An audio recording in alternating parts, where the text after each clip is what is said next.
On se retrouve pour une spéciale pour le dernier jour des Cannes Lions, dernier jour du Festival international de la créativité, avec une personnalité que je voulais absolument recevoir sur mon plateau pour la dernière journée. C'est Agathe Bousquet. Bonjour Agathe. Salut Pascal. Comment vas-tu? Ressenti? Ah bah, ça va, je suis un peu comme tout le monde, un peu crevée et en même temps assez émue en fait, parce que c'est le dernier jour. Tu dois être un peu pareil, parce qu'avec tout ce que tu as fait pour préparer cette édition, enfin tout ce qu'a fait l'IA France, voilà, je pense qu'on est tous un peu dans le même état. C'est le dernier jour et c'est un moment très fort pour nous tous, quoi. Oui, c'est intéressant ce que tu dis. C'est vrai qu'en fait, on a toujours beaucoup d'émotions à la fin.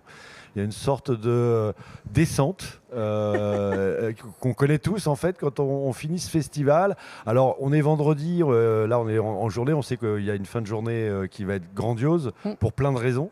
Plein de news aussi que tu vas pouvoir nous raconter aussi. On va commencer par une chose qui me semble importante quand même, c'est d'avoir ta perception des Cannes Lions. C'est quoi pour toi les Cannes Lions? Ah, pour moi, c'est vraiment un événement extraordinaire qui nous permet quand même de, à la fois, regarder le travail des autres, d'être inspiré, d'échanger sur ce qui se passe dans notre industrie, mais aussi de s'évaluer. Parce que finalement, c'est un moment où l'ensemble du marché nous regarde nos travaux. Alors, parfois, il y a des choses qui nous paraissent injustes, parfois, il y a des choses où on est très content, mais on est jugé par l'industrie. Et c'est un moment important pour tous les créatifs et tous les stratégistes et tous les gens qui, dans cette industrie, travaillent toute l'année pour des grandes marques et qui se disent comment est-ce que mon travail il va être remarqué ou pas. Donc c'est un moment d'évaluation et aussi un point de repère chaque année où se dire est-ce qu'on a bien travaillé, est-ce qu'on peut faire mieux, comment est-ce qu'on va faire mieux. Pour Marco Venturelli, qui est le patron de la création chez nous et moi, il y a toujours Cannes est toujours très intense, mais l'après Cannes est toujours très stratégique. Qu'est-ce qu'on prend comme décision? Comment est-ce qu'on s'embarque dans l'année qui va venir? Et donc c'est à la fois un aboutissement et le début de la suite. Ouais, c'est intéressant parce qu'on croit que c'est juste on vient prendre des prix et puis on repart. Non, il y a toute une réflexion pendant toute la semaine, beaucoup de rencontres, j'imagine. Et puis je me souviens d'une discussion qu'on avait eue tous les deux sur aussi la place de la créativité dans ce Barnum devenu quasiment, je ne vais pas dire américain, mais presque. Et tu avais une vision particulière sur ce, enfin, pas particulière d'ailleurs, tu avais ta vision sur le sujet. Est-ce que tu peux nous reprendre ça? Oui, alors c'est sympa d'en reparler parce que bon, ça part d'un coup de gueule que j'ai assez régulièrement, qui est qu'en fait, j'essaie de faire en sorte que nos clients viennent voir les cérémonies. Le soir, de 19h à 21h, il y a les cérémonies tous les soirs. C'est des cérémonies où en fait les meilleurs travaux, c'est-à-dire les Gold et les Grands Prix, montent sur scène et on voit leurs cases, on voit les cas, on voit les créations. Et j'essaie de faire en sorte que nos clients soient là, parce que c'est un grand moment d'inspiration, c'est aussi un grand moment d'enthousiasme autour de la créativité. Et malheureusement, je suis en concurrence avec ce qui finalement est devenu un peu trop le centre de Cannes, à mon avis, c'est-à-dire le networking. Et parfois, je me dis, un jour, il n'y aura plus rien dans le palais, en fait. Il ne se passera plus rien dans le palais, tout sera autour du palais, parce qu'il y a des gens, une très large majorité des gens, qui en fait ne mettent jamais les pieds au palais. Et donc, la seule chose que je réclame, c'est qu'en réalité, on laisse au maximum nos clients venir dans le palais à ces moments-là. Après, la journée, évidemment, on les sollicite, c'est normal, les gens ont besoin de leur parler, ils ont besoin de choses à leur dire, des choses à leur vendre surtout. Mais les soirées, elles doivent commencer à 21h30. Les dîners, ils doivent commencer à 21h30 parce qu'en réalité, de 19 à 21, c'est hyper important que nos clients, les annonceurs, ils apprécient le travail de nos agences. D'autant plus que, quand même, jusqu'à l'heure, ceux qui payent tout ça, c'est les agences et les clients qui soumettent des travaux, qui font vivre le festival. Donc je pense qu'il faut rendre honneur un tout petit peu à ceux qui font Cannes, en réalité, au tout début de l'histoire. Mais carrément. Et puis pour ceux qui ont assisté à des remises de prix, on est quand même dans un lieu exceptionnel. On voit ces campagnes sur grand écran, c'est assez magique en fait, hein. Je crois qu'il y a toujours beaucoup d'émotions quand les films qui gagnent, films ou campagnes, il se passe quelque chose et c'est vrai que de ne pas y aller, c'est bien dommage en fait. Enfin, je suis assez d'accord avec toi, même si je pense que malheureusement ou heureusement, j'en sais rien, mais effectivement, il se passe maintenant beaucoup de choses en dehors du palais, mais tu as raison sur l'horaire.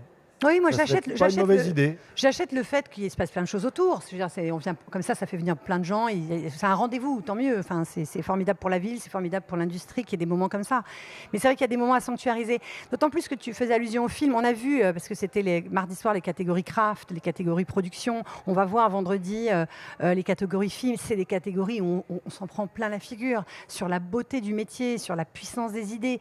Ces moments-là, on les reverra jamais sur nos téléphones Non, en clairement, format clairement. verticaux. on va les voir parce que c'est en format horizontal sur grand écran. Et je pense que ça vaut la peine. Voilà. Ouais, Donc, c'est mon coup de gueule de l'année. Non, mais peut-être pour les 15 il prochaines. est à noter. Et je pense qu'il faut qu'on en prenne conscience que peut-être effectivement de respecter ce moment-là, en fait, c'est pas... Ouais, il faut qu'on y pense. Je voulais parler, bien sûr, de ce qui s'est passé et de ce qui se passe pour Publicis. Enfin, la semaine est terminée, hein, donc maintenant, je pense qu'on va se retrouver ce soir. Il va y avoir pour la encore des remise. choses ce soir. Voilà, Il va y avoir des c'est pour ça choses que je encore te ce dis. soir. En revanche, il s'est passé déjà pas mal de choses. On peut peut-être faire un petit retour là-dessus tous les deux. Il s'est passé 2 choses pour nous qui sont très importantes du point de vue des awards. Et puis après, je pourrais dézoomer, mais sur les points de vue des awards. D'abord, hier soir, il s'est passé quelque chose d'extraordinaire. C'est une grande première, comme on dit. We are making history. Parce que pour la première fois dans le monde, un grand prix l'année dernière, Titanium, donc c'est-à-dire qui récompense les idées les plus game changers, les idées les plus en rupture, et en l'occurrence c'était AXA avec Three Words, qui a eu un grand prix Titanium, premier grand prix, premier Titanium pour la France. Donc c'était vraiment extraordinaire. A eu un grand prix en Creative Effectiveness.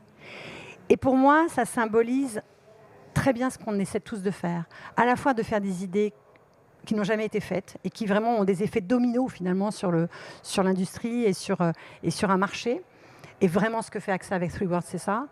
Et en même temps, de prouver en un an que ça a vraiment eu des résultats business, que ça sert cette créativité-là, cette rupture-là, elle sert le business de la marque.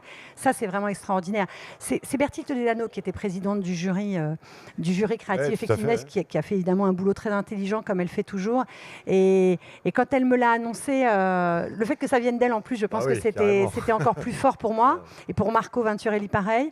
Donc, on est extrêmement fiers de... Et puis, je pense qu'on avait tous besoin un peu qu'il se passe quelque chose d'un peu nouveau, qui n'avait jamais été fait. Cette année où on est par ailleurs Creative Country of the Year, et ce qui vient quand même d'une certaine manière récompenser une France qui est très créative depuis des années. Et je citais Bertille, mais on peut citer plein d'agences qui ont marqué l'histoire de ce pays en termes d'intelligence créative. Et c'est vrai qu'il s'est passé aussi ça cette année à Cannes, indépendamment du bilan Publicis. Et il s'est passé aussi ça pour la France, d'être tous ensemble. Ce matin, j'accueillais un petit déjeuner pour Creative Country of the Year, et j'ai dit, vous n'êtes pas chez Publicis, vous êtes chez Havas. Chez LIA, vous êtes au club des directeurs artistiques. Enfin, c'était la France qui était à l'honneur. Donc ça, c'est une première chose. Et puis la deuxième chose qui, pour nous, est très importante, avec Marco toujours, c'est on a vu notre constellation Léo dans le monde, qu'on dirige aujourd'hui, vraiment remporter de très belles choses. Ce soir aussi, ça va être très important ce qui va se passer. Et on a vu notre constellation de stars avec tous ces pays qu'on adore. On a des équipes formidables, remporter des lions, remporter du bronze, du silver, du gold, des grands prix. Marcel aussi a fait une super année. Voilà, donc c'est aussi ça cette année. C'est finalement quelque chose de très puissant chaque année à vivre tous ensemble. Tu évoquais Creative Country of the Year. On sera d'ailleurs ce soir, on ira tous ensemble récupérer ce trophée exceptionnel. Je pense que c'est une grande fierté pour nous tous. Et il s'est passé aussi quelque chose de spécial cette semaine. Tu en parlais sur ton événement d'hier matin. Oui, tout à fait. Bon, on ne sait plus. Moi, je ne sais plus quel jour on est. Là, je ne sais même plus ce qui se passe dans le monde. Ça se trouve, on est tout seul. On parlait de cette année exceptionnelle pour les Français. Et moi, j'ai vu quelque chose que j'ai adoré. D'abord, c'est ce collectif qui s'est créé autour de ce mouvement. Mais aussi de voir... tu étais là, bien sûr, mais tu sais, ce moment où tu es monté sur scène avec Arthur et Maurice. Et on a retrouvé avec vous Jacques Séguéla, avec Mercedes, même Jean-Marie Dru. Et on a vu en photo tout à fait, Marie-Catherine. On en parlait aussi ce matin. C'est fort ça. Et puis j'ai vu aussi une image, une invitation d'Havas avec un logo de Publicis, un film de Marcel passé au Havas Café. Enfin, moi j'adore ça, mais c'est vrai que c'est fort. C'est très fort. Alors, je pense qu'on avait cette demi-heure qui était consacrée à Publicis, qui était sanctuarisée depuis plus d'1 an dans l'agenda, parce que c'est les 100 ans de Publicis cette année. Et quand Arthur a su qu'il y avait le Creative Country, il a dit « je veux rendre hommage à la France », pas seulement parler de Publicis. On a fait en effet 15 minutes où il a à la fois expliqué qu'on était brillant, la France était brillante. On a projeté le film de 2 minutes qu'on peut malheureusement pas trop se faire circuler sur les réseaux sociaux parce qu'il n'est pas totalement libre de droit, mais où il y a beaucoup de campagnes. Il est magnifique, il y a beaucoup de campagnes. Il y a beaucoup de campagnes de tous les groupes en fait, qui ont eu des lions à Cannes en France ces dernières années. Donc évidemment, il y a tous les groupes qui sont représentés. Il y a Romance, il y a évidemment BDDO, enfin ex-BDDB. il y a TBWA, il y a BETC, enfin, il y a Vaspari, il y a Vasplay, enfin, voilà, il y a vraiment toutes les agences. Évidemment, j'en oublie. Il y a Josiane, il y a tout le monde. Mais c'est vrai qu'on avait ce film et après, il a rendu hommage à Jacques.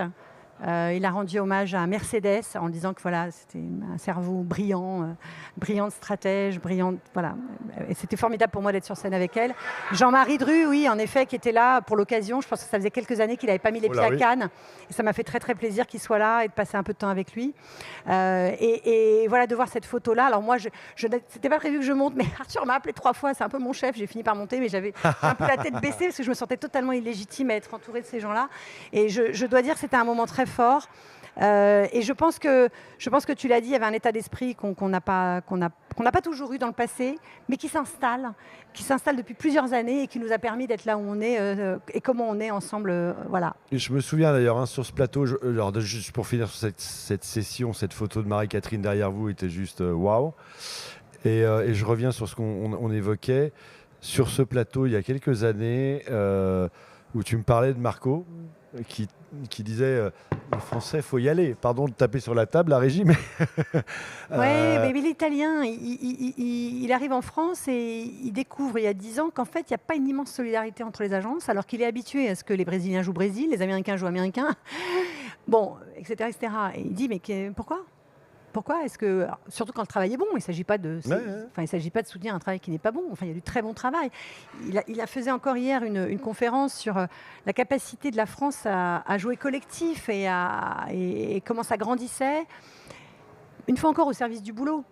On est un tout petit pays au regard du poids. Oui, sur plein de sujets.